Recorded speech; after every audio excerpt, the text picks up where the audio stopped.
Assalamualaikum warahmatullahi wabarakatuh. Selamat datang di channel Faisal Hadi Surya yang khusus membahas tentang mata kuliah di Fakultas Hukum Universitas Muria Kudus.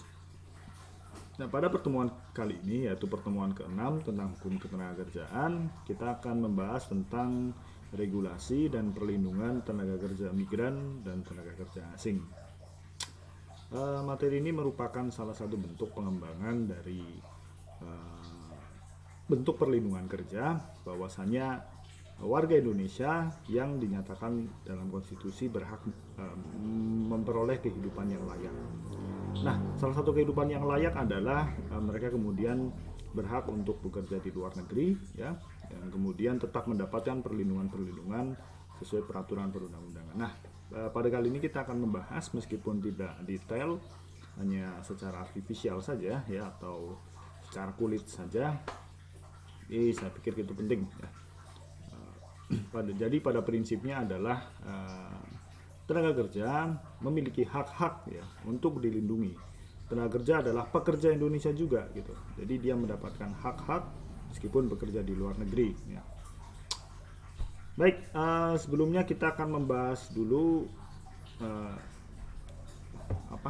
realitas di dalam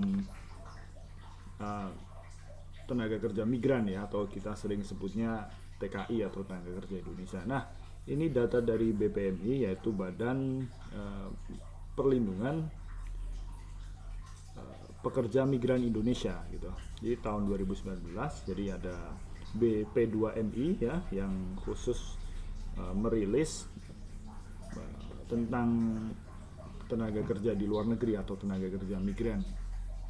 Nah, saya memberikan data-data yang saya pikir valid, ya. Kalau bisa teman-teman untuk ke depan dibiasakan untuk mencari data itu data dari situs yang valid, ya. Kalau bisa jangan berita, kalau berita terakhir sajalah. Ini dari BP2MI, ya. Nanti saya share juga PDF-nya tentang perkembangan tenaga kerja di Indonesia, ya. Jadi sebagai pengayaan saya ingin menekankan bahwa kalau kalian membiasakan diri mencari informasi dari situs-situs yang resmi, ya, maka nanti akan timbul kebiasaan. Nah, saya timbul kebiasaan seperti itu karena dulu sempat diikutkan beberapa penelitian, ya.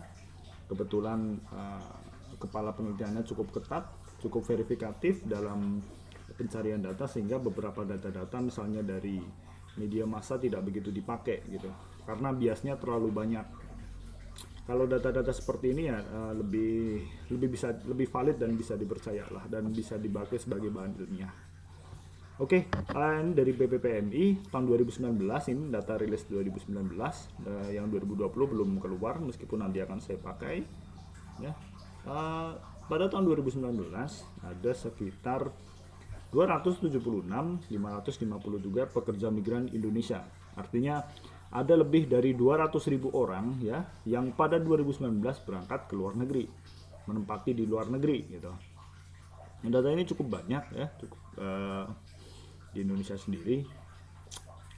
Ini belum terhitung pekerja-pekerja yang datang pada tahun-tahun sebelumnya, karena tidak saya sajikan, karena biasanya kalau disajikan itu saya harus ngitung dulu, gitu, dan data resminya kalau di beberapa data resmi harus biasanya per tahun lebih detail, gitu.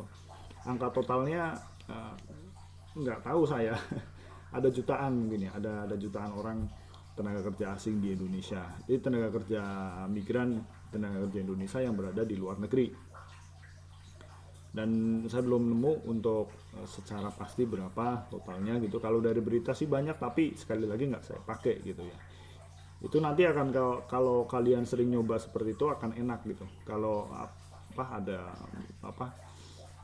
ada hal-hal yang baru, gitu, ya, ada yang rame, ya, nanti kalian akan biasakan diri itu. Meskipun kadang responnya agak terlambat, misalnya ada isu tentang ketenaga kerjaan, ya. Kalau anak hukum, wah, ini lihat berita pengennya marah, ya. Tapi kalau kalian bisa menganalisis sendiri, saya pikir itu kan menjadi nilai plus, gitu. Jadi ada semacam ciri khas ilmiahnya. Oke, ada sekitar hampir 300.000 orang di Indonesia pada tahun 2019 berangkat ke luar negeri. Dari 270.000 orang itu, diantaranya 133.993 bekerja di sektor formal. Sudah pernah kita bahas di pertemuan pertama. Kemudian ada 142.560 pekerja ya, atau pekerja migran di Indonesia yang bekerja di sektor informal. Nah, berdasarkan negara tujuan yang paling banyak jadi destinasi, ada Malaysia dengan 79.663, ada Hong Kong dengan 79.574, dan terakhir ada Taiwan dengan 70.580. Nah, dari ketiga ini ya, sampai kuartal keempat itu menghasilkan remitansi. Remitansi itu dana yang masuk ke Indonesia dari pekerja Indonesia yang bekerja di luar negeri ya. Sampai kuartal kedua 2020, berarti sampai 8 bulan 8 ya. Berarti 8 itu bulan apa? Bulan Agustus. Sampai bulan Agustus itu ada sekitar 2.264 miliar dolar Amerika. Jadi hampir berapa itu? Ini kursnya nanti bisa dikalikan, ya hampir triliunan lah ada uang masuk ke Indonesia. Makanya sering dianggap TKI itu pahlawan devisa, karena dari mereka uang dari luar negeri bisa masuk ke Indonesia gitu, ada nilai dolarnya bisa nambah terus ke Indonesia karena masuk ke sini pasti nilainya adalah nilai asing dulu, nilai asing gitu ya, seperti itu. Jadi ada banyak, dan ini angkanya ya, angka ini kalau dibandingkan dengan angka-angka sebelumnya itu termasuk turun ya. Ya, angka ini termasuk turun ya. Ada beberapa, salah satunya adalah tentang COVID ya, COVID-19 yang masih masih ada di Indonesia, dan kita lihat Indonesia diembargo terutama untuk kedatangan orang Indonesia ke beberapa negara tujuan dilarang ya. Jadi orang yang mau berangkat ke luar negeri ditunda dulu gitu. Meskipun begitu ini cukup besar ya. Nah, tetapi dari fakta-fakta ini, banyaknya PMI ya, atau pekerja migran yang ada di Indonesia masuk ke luar negeri, dan remitansi yang cukup besar ya. Data yang sama juga menunjukkan, dari situs yang sama, laporan yang sama menunjukkan ada 9.377 pengaduan. Pengaduan artinya ada keluhan ya terhadap ini yang disampaikan kepada atasnya ketenagakerjaan. Nah, apa saja pengaduannya? 3 teratas pengaduannya adalah, yang pertama adalah 805 overstay. Overstay berarti visanya udah habis gitu, nggak bisa statusnya sudah nggak dianggap gitu karena visanya sudah habis. Kemudian selain kasus overstay, nomor satu paling banyak ada 660 gaji tidak dibayar, pertama oleh majikan ya, tidak dibayar. Kemudian ada 642 orang yang sakit. 642 pengaduan sakit lah, bukan 642 orang. Nah, dari ketiga kasus ini tentu kita melihat bahwa yang nomor 2 yaitu 660 kasus tentang gaji yang tidak dibayar menjadi bahan penting bahwa sangat dibutuhkan perlindungan tenaga kerja Indonesia di luar negeri. Ini beda kasus, misalnya di Indonesia gaji nggak dibayar mesti bisa demo. Kalau di luar negeri beda lain, beda kasus, mau demo aturannya nanti beda. Misalnya kalau ada kerja di Korea Utara loh kagak dibayar, mau demo Kim Jong Un ya udah dirudal gitu misalnya. Artinya ini hanya candaan saja, tetapi realitasnya di negara-negara yang menjadikan tujuan mungkin memiliki aturan yang berbeda gitu. Jadi rumitnya di sini, yang menjadi hal yang rumit di sini. Makanya dari sini peran negara sangat penting, sangat dibutuhkan dan perlu hadir ya dalam masalah-masalah ketenagakerjaan di luar negeri gitu. Tentang kasus ini yang lain bisa lebih banyak juga. Kemudian yang lain ada 89 penipuan kerja, 54 perdagangan orang ya, terutama kasus berkedok sebagai tenaga kerja. Kemudian ada 34 kekerasan majikan. Dan kemudian ada 29 kasus gaji di bawah standar. Coba kita lihat dulu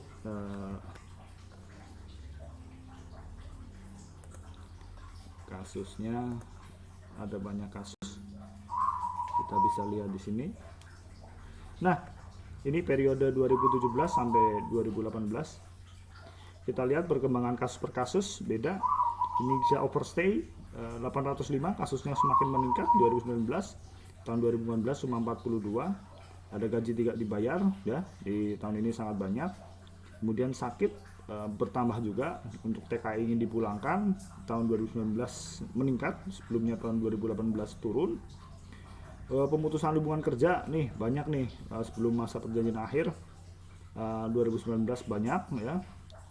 Kemudian pekerjaan tidak sesuai dengan perjanjian kerja, maksudnya PK ya, 124 cukup banyak.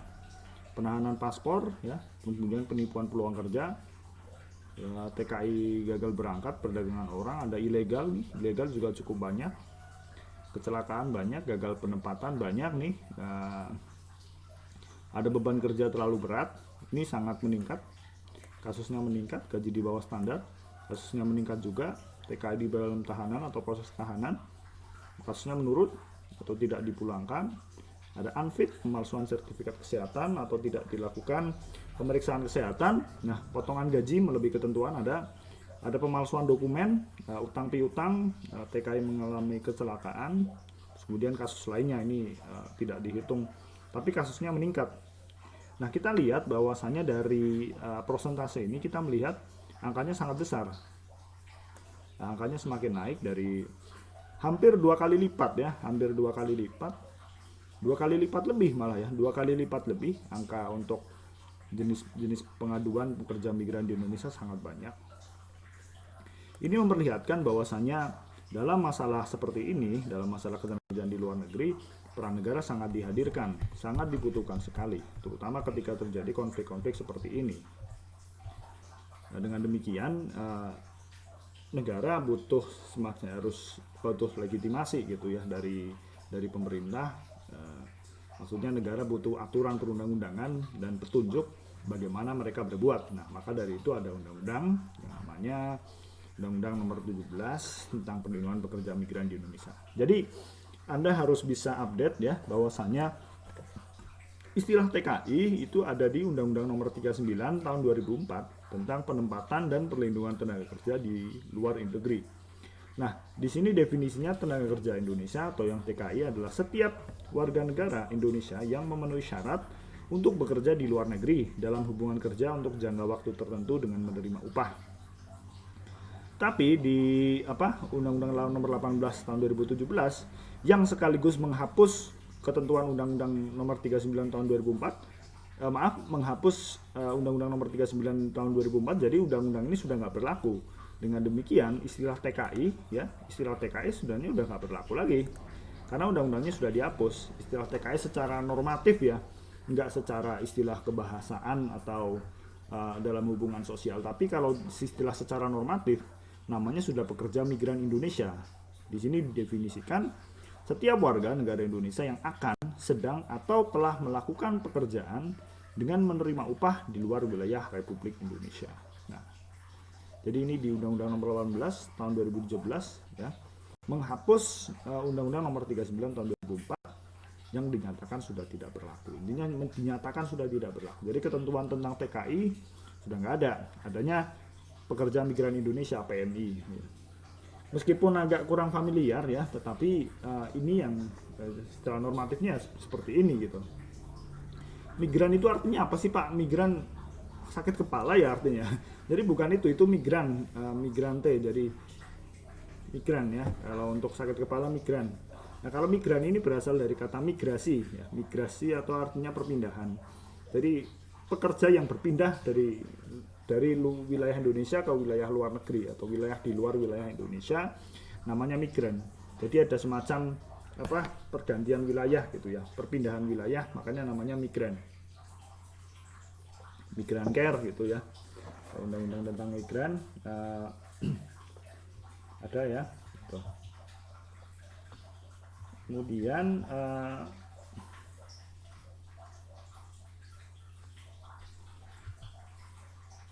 nah, ini perlindungan tenaga migran di Indonesia.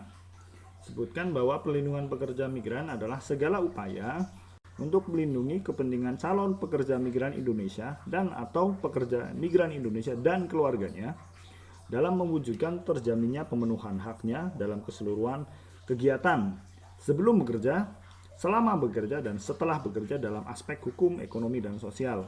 Nah, ini pembahasannya bahwasannya yang namanya perlindungan tenaga kerja mencakup juga calon pekerja gitu. Jadi nggak hanya orang yang sudah melakukan hubungan industrial ya seperti kita bahas sebelumnya, tetapi calon ya. Jadi calon orang yang akan dipersiapkan sebagai tenaga kerja migran ya, itu sudah mendapatkan perlindungan. Tapi nanti ada syarat-syaratnya juga dan harus memenuhi ketentuan-ketentuan juga bagaimana sih dia dapat perlindungan gitu. Nah, itu. Jadi mencakup calon dan kemudian pekerjanya juga tentu saja dan keluarganya. Kenapa keluarganya? Karena kadang keluarganya dibawa gitu. Jadi ada perlindungan juga kepada keluarganya gitu. Nggak hanya mencakup tentang pekerjanya saja.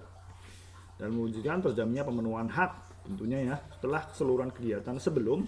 Jadi pernah Anda bekerja sebagai PMI atau pekerja migran di Indonesia, selama Anda menjadi PMI atau pekerja migran Indonesia dan setelah pasca Anda menjadi pekerja migran Indonesia. Setelah itu dia itu dalam aspek hukum, ekonomi, dan sosial, meskipun kita lebih banyak bahas aspek hukum dan ekonomi sosialnya nanti kita bahas juga. Nah, apa kemudian tujuan perlindungan tenaga migran? Nah, tujuannya adalah ada dua. Ini saya kutip dari undang-undang bahwasanya menjamin pemenuhan dan penegakan hak asasi manusia sebagai warga negara dan pekerja migran Indonesia. Yang kedua, menjamin perlindungan hukum, ekonomi, dan sosial pekerja migran Indonesia dan keluarganya. Nah, apa saja yang disebut sebagai tenaga kerja migran Indonesia ya? Jadi untuk memperjelas ya secara definitif tenaga kerja migran itu apa saja. Yang pertama, yang dinamakan tenaga kerja migran Indonesia adalah pekerja migran Indonesia yang bekerja pada pemberi kerja berbadan hukum. Jadi syaratnya harus berbadan hukum. Dan yang kedua, pekerja migran Indonesia yang bekerja pada pemberian kerja perseorangan atau rumah tangga. Kemudian yang terakhir adalah pelaut, awak kapal, dan pelaut perikanan. Oh ya, ini perlu dipenting bahas ya. Jadi tentang teori badan hukum. Jadi harus berbadan hukum. Dalam hal ini badan hukum publik ya atau badan hukum privat bisa. Di badan hukum ada CV dan PT ya, PT dan yayasan, badan hukum. Kalau nggak salah nanti CV udah nggak boleh lagi untuk melakukan kontrak kerja gitu. Sebagai jasa penyedia asing harus berbentuk PT. Karena modal awalnya cukup besar juga. Meskipun CV modal awalnya bisa gede juga sih. Gitu. Nah, ini tentang namanya tenaga kerja migran di Indonesia. Kemudian yang bukan tenaga kerja migran gitu. Jadi harus diketahui dulu bahwasanya tidak semua orang yang bekerja di luar negeri disebut TKI. Nah, nggak semua orang disebut di luar negeri kerja sebagai TKI. Ada beberapa istilah ya yang kemudian bukan PMI, maaf ya, bukan pekerja migran di Indonesia, bukan seluruhnya yang kerja di luar adalah itu, bukan. Tapi ada juga ya yang bukan tenaga kerja migran siapa saja, yaitu warga negara Indonesia yang dikirim atau dipekerjakan oleh badan internasional atau oleh negara di luar wilayahnya untuk menjalankan tugas resmi. Misalnya Anda dipekerjakan di PBB ya, misalnya sebagai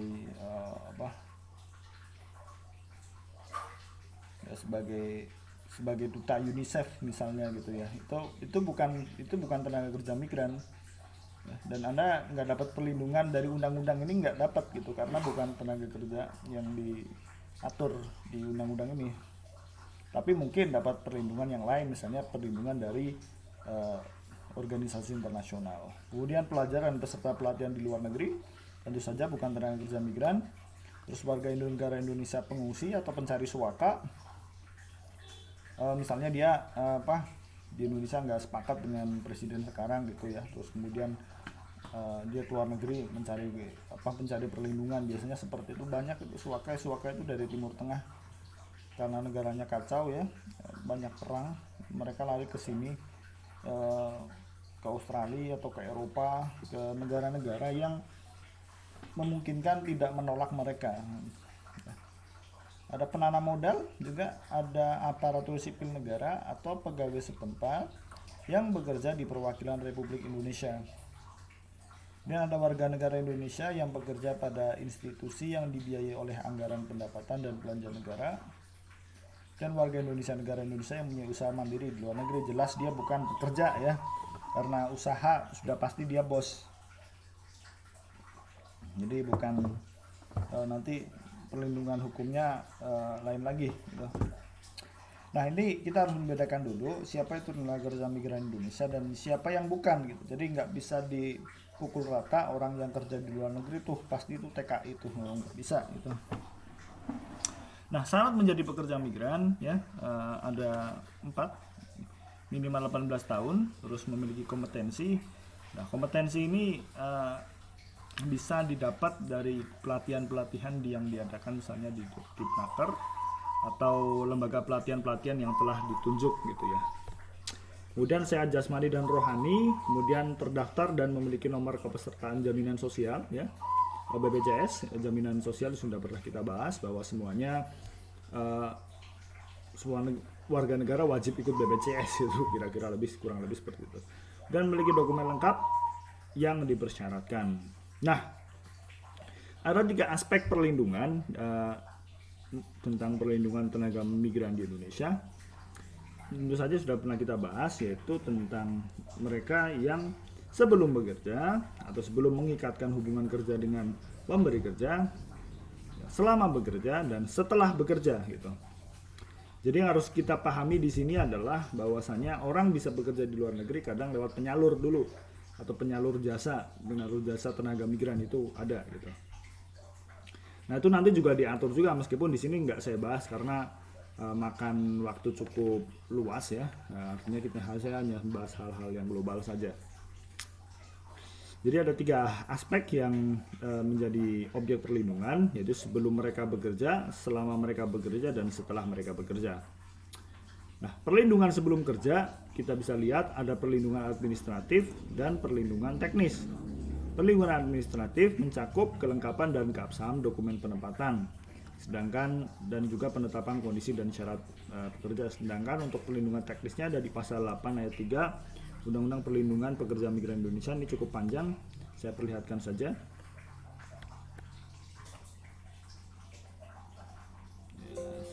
Discard.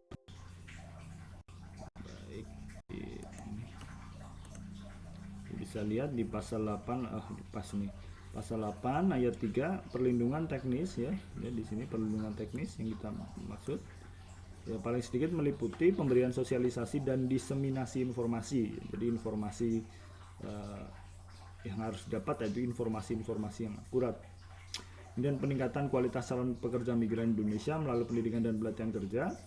Ada jaminan sosial, ada fasilitas pemenuhan hak calon pekerja migran Indonesia, penguatan peran pegawai fungsional kerja, kemudian ada pelayanan penempatan di layanan terpadu satu atap, penempatan dan perlindungan pekerja migran Indonesia, dan terakhir pembinaan dan pengawasan. Nah, informasi ini bisa didapat dengan ini, bisa lewat atas ketenagakerjaan gitu ya. Jadi yang ini sosialisasi dan diseminasi informasi itu salah satunya adalah lewat atas ketenagakerjaan. Ya, jadi dia menetapkan atas ketenagakerjaan, yaitu PNS yang ditunjuk oleh Kementerian Tenaga untuk mengurusi masalah ketenagakerjaan di luar negeri gitu. Atasnya biasanya kalau nggak di konsuler ya di diplomatik.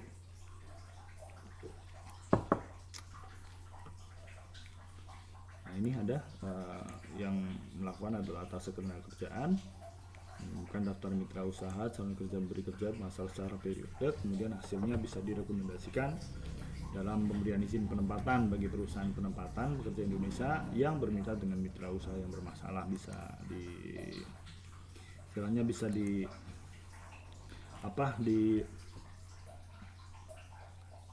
diverifikasi ya, atau evaluasi, di assessment gitu ya. Ini perlindungan sebelum kerja ya. Perlindungan sebelum kerja adalah perlindungannya seperti ini. Nah, salah satunya tentang dokumentasi ini, kelengkapan dan keabsahan dokumentasi juga dibahas. Apa saja kemudian dokumen penempatan ya. Dokumen calonnya adalah surat keterangan status perkawinan bagi yang telah menikah, melampirkan fotokopi buku nikah. Jadi surat keterangan status perkawinan itu bisa belum kawin, kawin atau duda atau janda gitu ya, bukan Anda harus menikah dulu, enggak, karena syarat menikah atau enggak ada itu. Kemudian ada surat keterangan izin suami atau istri, izin orang tua atau izin wali yang diketahui oleh kepala desa atau lurah. Ada sertifikat kompetensi kerja ya, yang didapat lewat berbagai macam pelatihan. Ada surat keterangan sehat berdasarkan hasil pemeriksaan kesehatan dan psikologi. Dan ada paspor yang diterbitkan oleh kantor imigrasi. Ada visa kerja ya. Jadi paspor itu identitas Anda ya, identitas Anda dari negara mana, sedangkan visa itu izin Anda keluar negeri itu kemana saja gitu dan untuk apa ya, kira-kira seperti itu ya visa gitu. Makanya ada negara yang bebas visa tapi nggak bebas paspor, karena paspor hanya menunjukkan identitas Anda. Identitas Anda apa, kalau visa itu kemudian Anda keluar negeri kemana saja gitu, izinnya apa, mau ngapain gitu. Kadang ada yang visa ditolak gitu ya, karena misalnya udah habis. Dan ada perjanjian penempatan kerja migran Indonesia dan ada perjanjian kerja. Bedanya perjanjian penempatan pekerja migran Indonesia dan perjanjian kerja tentu saja perjanjian yang antara orang yang kerja ya, memberi kerja dengan siapa. Untuk lebih jelasnya saya perlihatkan aja biar lebih jelas di definisi, biar lebih jelas perjanjian penempatan kerja.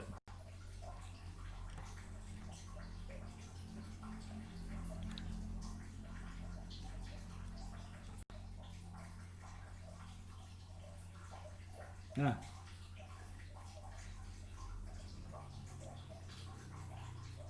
perjanjian penempatan pekerja migran Indonesia yang selanjutnya disebut perjanjian penempatan ya, yang tadi kita bahas tadi adalah perjanjian tertulis antara pelaksana penempatan pekerja Indonesia, dalam hal ini kita gampangkan itu misalnya badan penyalur ya, dan calon pekerja migran Indonesia yang memuat hak dan kewajiban setiap pihak dalam rangka penempatan pekerja migran Indonesia di negara tujuan penempatan sesuai dengan ketentuan peraturan perundang-undangan. Nah, perjanjian kerja yang sudah pernah kita bahas adalah perjanjian tertulis antara pekerja migran Indonesia dan pemberi kerja yang memuat syarat, hak, dan kewajiban setiap pihak serta jaminan keamanan dan keselamatan selama bekerja sesuai dengan peraturan perundang-undangan. Jadi kalau yang perjanjian penempatan kerja kurang lebih perjanjian antara pelaksana penempatan kerja di Indonesia ya, jadi antara badan penyalurnya dengan calon pekerja migran di Indonesia gitu. Jadi antara yang menyalurkan sama calon pekerjanya itu namanya perjanjian penempatan. Kalau perjanjian kerjanya beda lagi, jadi antara majikannya ya yang udah disalurkan sama orang yang kerja gitu. Jadi perbedaannya di situ. Kemudian ini 7 dan 8 sudah bisa membedakan. Kemudian ini tentang perjanjian kerja tenaga migran, yaitu antara pekerja migran dan pemberi kerja. Nah, kedua-duanya melakukan kesepakatan yang kemudian yang harus memenuhi syarat, yaitu ada unsur pekerja ya, ada unsur perintah timbul dari pemberi kerja, dan tentu saja ada unsur upah. Nah, pemberi kerja itu siapa saja ya, dalam hal ini bukan hanya majikan itu doang, majikan rumah tangga gitu. Jadi ada instansi pemerintahan, badan hukum pemerintah ya, badan hukum swasta, dan atau perseorangan di negara tujuan penempatan yang mempekerjakan pekerja migran di Indonesia ya. Jadi bayangan kita tentang orang yang kerja di Indonesia nggak hanya orang yang kerja di rumah tangga aja gitu. Jadi ada banyak. Di sini ada instansi pemerintah, ada badan hukum pemerintah, ada badan hukum swasta, dan atau perseorangan di negara tujuan penempatan yang mempekerjakan pekerja migran Indonesia gitu. Jadi ada beda-beda gitu, nggak hanya jadi pembantu doang gitu. Bayangan kita kan kerja di luar pasti jadi pembantu, nggak, ada yang kerja di pabrik banyak, kerja di pemerintahan ada gitu, dan perseorangan juga banyak juga gitu. Nah, perjanjian kerjanya selain memuat tiga ini, memuat apa saja, minimal ya sedikitnya harus memuat ini: perjanjian antara pekerja migran dan pemberi kerja, ya, antara majikan dan pekerjanya. Ada nama, yang pertama ada nama, profil dan alamat lengkap pemberi kerja, itu saja alamatnya di mana. Kemudian ada nama dan alamat lengkap, ya, nama dan alamat lengkap pekerja migran Indonesia. Kemudian ada jabatan atau jenis pekerjaan pekerja migran Indonesia. Ada hak dan kewajiban para pihak tentu saja. Kemudian ada kondisi dan syarat kerja yang meliputi jam kerja, upah dan tata cara pembayaran, hak cuti dan hak waktu istirahat, serta fasilitas dan jaminan sosial dan atau asuransi. Kemudian ada jangka waktu perjanjian kerja, ada jaminan keamanan dan keselamatan pekerja migran Indonesia selama bekerja gitu. Jadi selain memuat tiga upah ini wajib ya, ini juga harus dimasukkan gitu. Unsurnya ini harus wajib. Nah, itu perjanjian kerjanya. Kemudian perlindungan selama bekerja. Yang pertama, ada pendataan dan pendaftaran oleh atasé ketenagakerjaan atau pejabat dinas luar negeri yang ditunjuk. Jadi selama Anda kerja di sana, hubungannya kontak-kontakannya sama atasé ketenagakerjaan. Jadi atasé yang sudah kita bahas tadi adalah orang yang ditugaskan oleh Kementerian Tenaga Kerja, ya, tentu saja PNS, untuk menjadi atasé ketenagakerjaan gitu ya. Kayaknya teman saya gitu. Atasé ketenagakerjaan di luar negeri, ya, untuk ngurusi masalah tentang ketenagakerjaan di luar negeri gitu. Jadi dengan kewenangan-kewenangan tertentu. Kemudian dan ada pemantauan dan evaluasi terhadap pemberi kerja, pekerjaan dan kondisi kerja.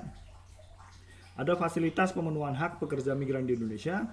Ada fasilitas penyelesaian kasus ketenagakerjaan. Ada pemberian layanan jasa kekonsuleran, pendampingan, mediasi, advokasi dan pemberian bantuan hukum berupa fasilitasi jasa advokat oleh pemerintah pusat dan atau perwakilan Republik Indonesia serta perwalian sesuai dengan hukum negara setempat. Nah, ini yang biasanya rame itu biasanya di negara-negara yang masih menempatkan melaksanakan hukuman mati gitu ya. Saya di Arab Saudi itu yang berulang kali jadi headline di media massa. Tanya karena majikannya dibunuh oleh orang Indonesia, maka yang terjadi adalah keluarganya nuntut mati atau diat itu denda gitu. Nah, kalau sudah terjadi tuntutan seperti itu, negara sekalipun seperti Arab Saudi, raja King Salman nggak bisa ikut campur, karena kalau di sana yang namanya pembunuhan ya sesuai hukum Islam itu kalau digolongkan hukum pidana atau perdata, dihukum perdata gitu. Jadi kepentingannya bukan kepentingan umum. Kalau kita kan pidana itu kan kepentingan umum, makanya yang melakukan penuntutan adalah jaksa penuntut umum. Karena dianggap kejahatan itu merugikan kepentingan umum, dalam hal ini yang bertindak adalah negara. Jadi kepentingan korban itu diwakilkan oleh jaksa gitu. Makanya kita nggak bisa nuntut di sidang pengadilan pidana, kita nggak bisa nuntut, yang nuntut jaksa. Karena kenapa? Karena kejahatan yang dilakukan itu merusak kepentingan umum. Ya. Jadi misalnya nih, saya melakukan aniaya kepada Anda, itu saya melakukan kejahatan yang berimbas kepada kepentingan umum. Makanya saya ditangkap polisi. Kalau perdata kasusnya lain. Perdata yang melakukan gugatan ya, nanti di petitumnya yang membuat petitum ya Anda gitu. Anda mau apa dengan gugatan ini, dengan gugatan perdata misalnya. Nah, di luar negeri ya, di Arab ya, di Arab tentunya tentang hukum Islam, pembunuhan itu perdata gitu. Kalau di kita ya, meskipun di sana nggak ada pembagian pidana perdata, nggak ada gitu. Jadi sultan pun nggak bisa ikut campur tangan. Makanya proses lobbyingnya ya kalau ada dalam hal seperti itu bukan G2G gitu, bukan negara dengan negara, tapi sudah negara Indonesia diwakili diplomatik atau konsuler dengan keluarganya gitu. Deal-dealannya dengan keluarga, bukan deal-dealan dengan sultan gitu. Kalau negara-negara lain mungkin bisa ya. Soalnya negara yang masih nggak menggunakan sistem seperti itu ya, masih ada pembagian pidana perdata mungkin bisa. Tapi kalau sudah kayak Arab Saudi susah gitu, karena kasus tentang pembunuhan itu kasus perdata, atau penganiayaan itu kasus perdata. Ya, jadi domain menuntutnya ada di keluarga, bukan ada di negara gitu. Jadi ini yang perlu anda lihat seperti itu ya, tentang hukum Islam kisos diat ya, kisos diat seperti itu. Kadang diatnya juga lumayan mahal, yang akhirnya jadi problematik yang sering harus dilaksanakan adalah itu membayar mengganti proses diat. Setelah itu memang nggak dituntut hukum. Jadi kalau kemudian keluarganya menuntut hukuman mati ya hukuman mati, keluarganya minta diat ya minta diat gitu. Jadi orang yang meninggal ahli warisnya boleh nuntut, Jadi kalau di kita kan kita nggak bisa nuntut. Keluarga kita misalnya ada yang dibunuh ya, jangan sampai itu misalnya ada keluarganya nggak bisa nuntut, yang nuntut jaksa, secara sah itu jaksa. Anda hanya ahli waris saja gitu, nggak punya apa-apa. Itu ya yang perlu dipahami. Kemudian yang ketujuh ada pembinaan terhadap pekerja migran Indonesia. Kemudian ada fasilitas repatriasi ya. Repatriasi itu pemulangan gitu ya, repatriasi. Kemudian perlindungan setelah bekerja nih, ada 3 bentuk perlindungan, yaitu fasilitas kepulangan sampai daerah asal ya. Jadi nggak hanya kerja aja setelah pulang nggak diapa-apain ya, enggak.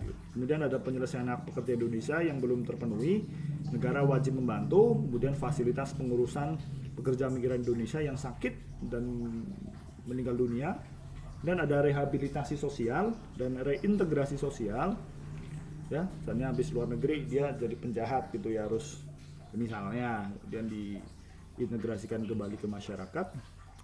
Kemudian ada pemberdayaan pekerja migran Indonesia dan keluarganya gitu. Jadi negara tidak hanya selesai kepada mengantarkan orang Indonesia dari rumah ke negara tujuan, tetapi setelah dari tujuan ke Indonesia juga harus diperlakukan gitu ya, harus diperlakukan setara dengan warga negara lain, karena cukup problematik sepanjang itu, terutama tentang masalah angkatan tenaga kerja ya. Jadi ketika dari luar negeri udah pulang ke sini, berarti orang di sini kan semakin nambah gitu.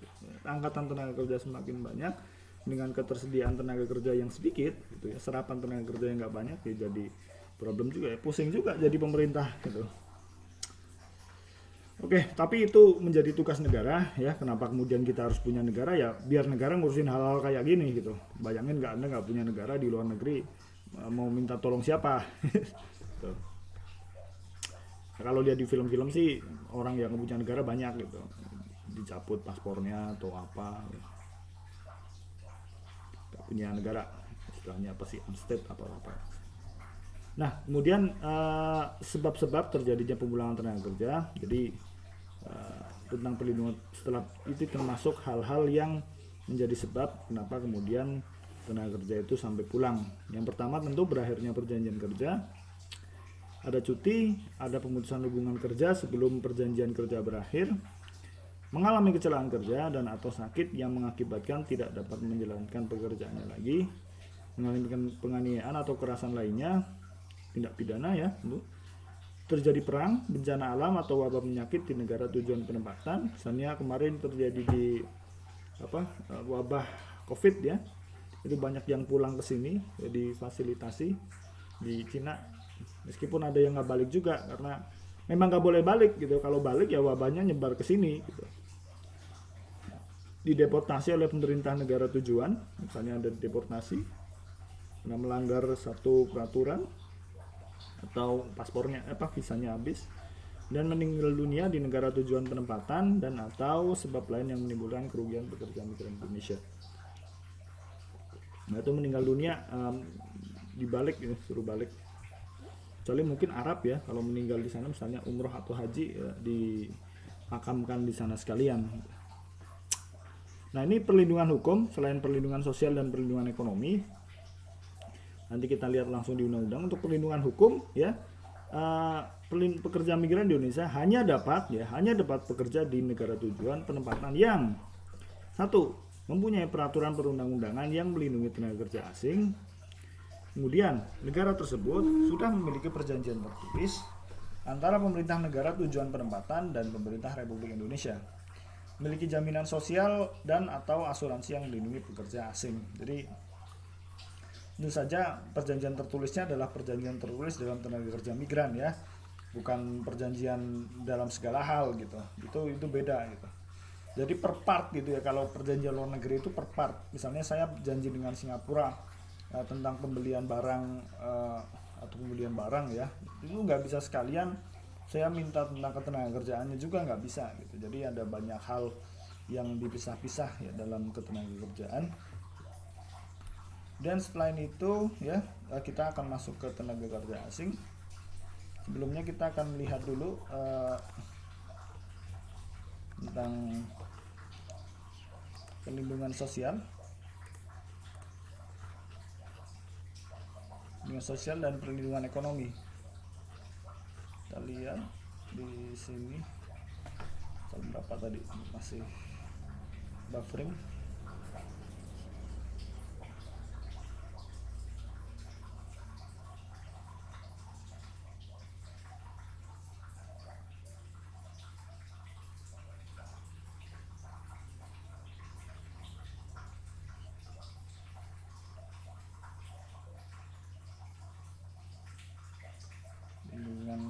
Kerja ekonomi sosial dengan setelah bekerja, kemudian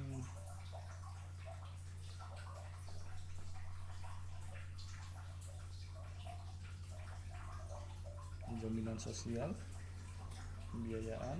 Nah, perlindungan hukum sudah kita bahas tadi, punya peraturan perundang-undangan yang melindungi tenaga kerja asing, memiliki perjanjian tertulis ya, mengingat tentang pekerja migran, kemudian memiliki sistem jaminan sosial. Setelah itu, nah perlindungan sosial apa saja? Ini kita bisa lihat peningkatan kualitas pendidikan dan pelatihan kerja melalui standarisasi kompetensi pelatihan kerja, peningkatan peran lembaga akreditasi, penyediaan tenaga pendidik dan pelatih yang kompeten, reintegrasi sosial melalui layanan peningkatan keterampilan, kemudian ada kebijakan perlindungan kepada perempuan dan anak, ada penyediaan pusat pelindungan tenaga kerja Indonesia di negara tujuan penempatan. Nah, perlindungan ekonomi ada 3 hal, pengelolaan remitansi, yaitu remitansi adalah dana yang masuk dengan melibatkan lembaga perbankan atau lembaga keuangan non-bank dalam negeri dan negara tujuan penempatan. Kemudian ada edukasi keuangan agar pekerja migran Indonesia dan keluarganya mengelola hasil remitansi dan edukasi kewirausahaan. Jadi yang diinginkan Indonesia adalah Anda ngelola uang, bukan menghabiskan uang. Jadi uang yang telah didapat nih dari kerja di luar kan kadang dapat berupa mata uang asing ya, devisa gitu, bisa devisa masuk sini, uangnya agar dikelola. Nah, ini lewat bank dan lewat lembaga non-bank yang lain. Baik, kita masuk tenaga kerja asing. Nah, ketentuan tenaga kerja asing bahwasanya menyebutkan setiap pemberi kerja yang mempekerjakan tenaga kerja asing wajib memiliki izin tertulis dari menteri atau pejabat yang ditunjuk, pegawai diplomatik dan konsuler. Ya, jadi setiap pemberi kerja ini wajib ya memiliki izin tertulis. Nah, ini kecuali ada kecualinya, saya kurang kecuali untuk pegawai diplomatik dan konsuler.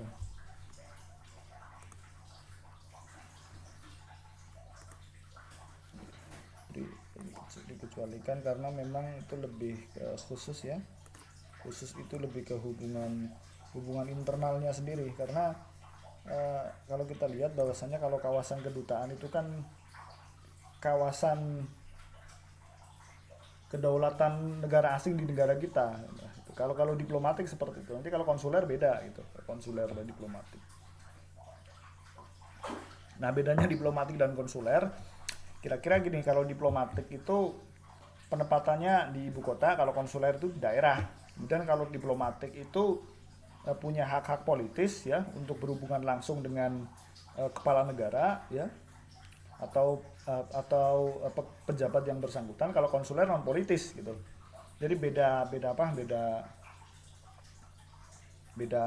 beda tujuan, beda beda kerja juga. Dan kalau diplomatik dalam hal ini adalah duta besar, itu yang ngangkat presiden. Kalau konsuler menteri luar negerinya gitu.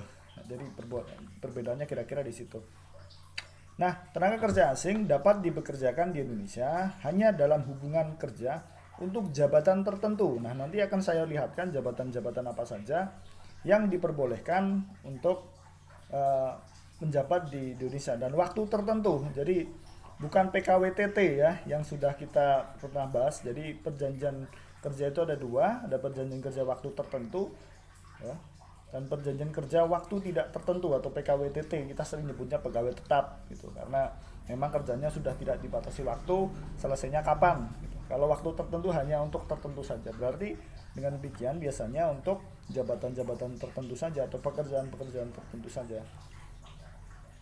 Nah, kenapa harus ada izin? Ya agar ada yang namanya kompetensi gitu, ada kejelasan dan untuk pemahaman gitu. Nah, kemudian pemberi kerja ya dalam hal ini orang yang punya usaha yang mempekerjakan tenaga kerja asing harus memiliki rencana penggunaan tenaga kerja asing atau RPTKA yang disahkan oleh menteri atau pejabat yang ditunjuk. Nah, RPTKA ini dalam penjelasan disebutkan bahwasanya menjadi syarat untuk mendapatkan izin kerja. Jadi izin kerjanya harus didahului ini. Nah, RPTKA nggak berlaku untuk pegawai diplomatik dan konsuler karena memang ini sudah khusus gitu. Biasanya bawa satu tim dari negara gitu, dari negara mana, dari negara asal ke negara tujuan diplomatik dan konsuler seperti itu. Nah, RPTK berisi apa saja? Yang pertama adalah alasan penggunaan tenaga kerja, ya, jadi harus jelas alasan kamu mempekerjakan dia di sini sebagai apa. Kemudian jabatan dan atau kedudukan tenaga kerja dalam struktur organisasi dan jangka waktu, dan kemudian penunjukan tenaga kerja warga Indonesia sebagai pendamping tenaga kerja asing yang dikerjakan. Jadi nanti ada ketentuan bahwa ada alih teknologi dan alih kemampuan, alih alih alih kompetensi gitu. Jadi kita memang ada beberapa pos-pos yang kita nggak kompeten dalam bidang itu dan harus orang luar. Tetapi ada syaratnya, salah satunya harus ada yang namanya alih teknologi ya, atau alih kompetensi. Jadi orang Indonesia diajarin gitu.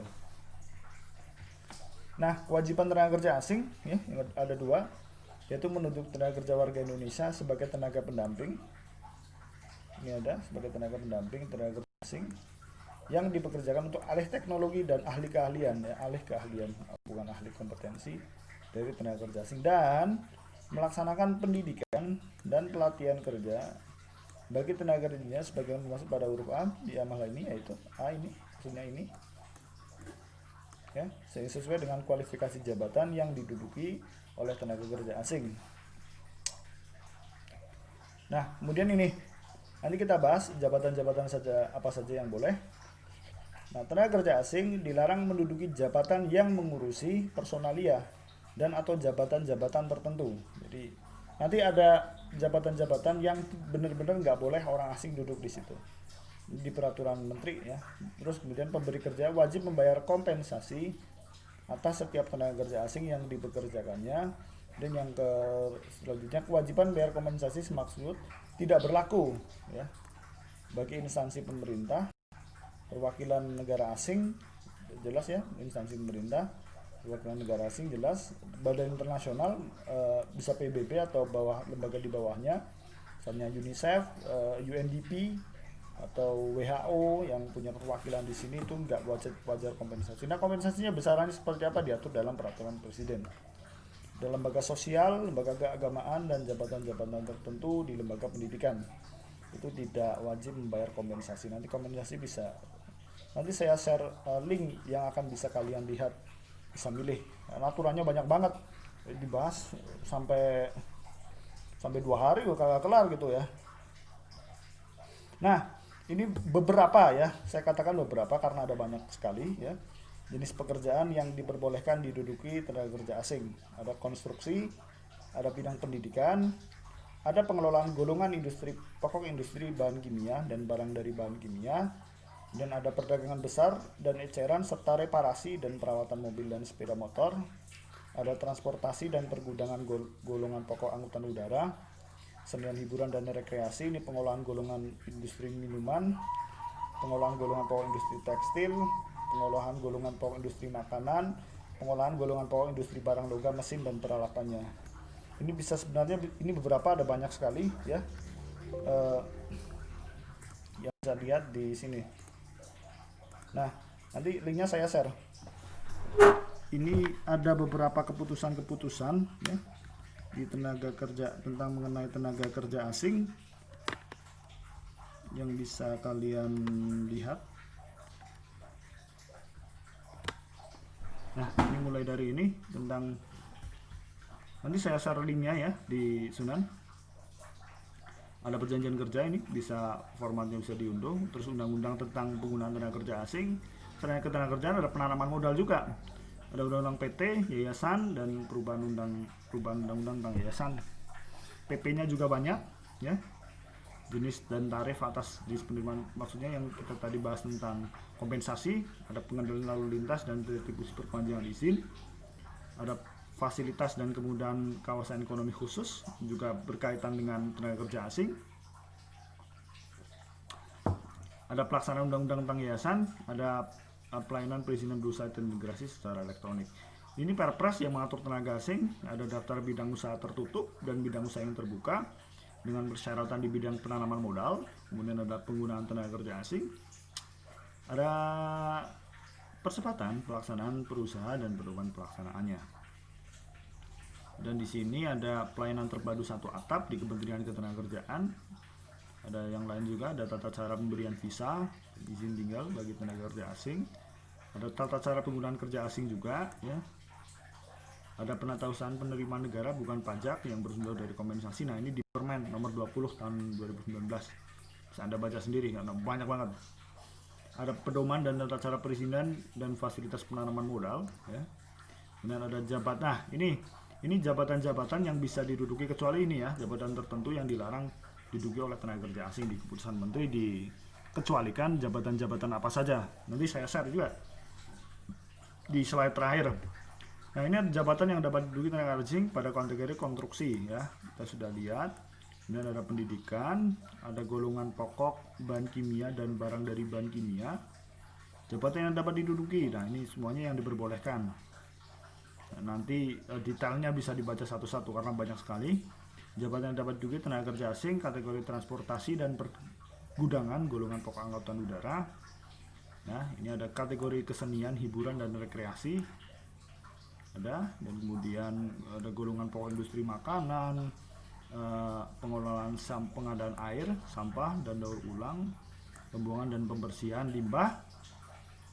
Ada golongan pokok industri tekstil, golongan pokok industri pakaian jadi, golongan pokok industri makanan ya, dan golongan pokok industri barang logam. Ini ada kategori pertanian, kehutanan dan perikanan, peternakan ya. Ada banyak sekali, ini bisa Anda baca sendiri. Industri furnitur, alas kaki, makanan dan minuman, rokok dan ceritu. Belum ada yang keputusan Direktur Jenderal dan surat edaran Menteri. Nah, ini juga ada nih yang rame, penggunaan tenaga kerja asing yang berasal dari negara Republik Rakyat Tiongkok dalam rangka pencegahan. Coba kita buka, saya tadi belum baca yang ini.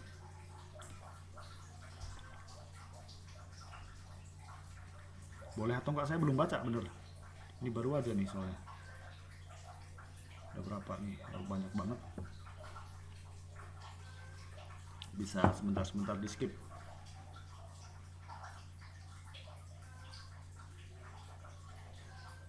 Kok lama? Berarti banyak nih.